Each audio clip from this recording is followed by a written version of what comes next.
بسم اللہ الرحمن الرحیم۔ پیارے ناظرین کرام، السلام علیکم ورحمۃ اللہ وبرکاتہ۔ ایک بار پھر آپ کی بارگاہ میں ایک بہترین اور عمدہ وظیفہ لے کر حاضر ہوں۔ نیک رشتہ ملنے کا عمل۔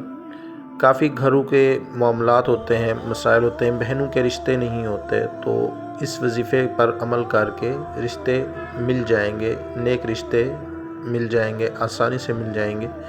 تو اس وظیفے پر آپ نے عمل کرنا ہے۔ جس لڑکی کی شادی نہ ہوتی ہو اس کے لیے سورہ ممتحنہ 5 مرتبہ پڑھی جائے، انشاءاللہ عز و جل اس کا نکاح کسی نیک مرد سے ہو جائے گا۔ اور اگر کسی لڑکے کا رشتہ نہ ہو رہا ہو تو وہ بھی اس وظیفے پر عمل کر سکتا ہے۔ تو اگر کوئی لڑکا کرے گا تو اس کو نیک عورت نکاح میں آئے گی، اور اگر کوئی لڑکی کرے گی تو اس کا رشتہ نیک مرد سے ہو جائے گا۔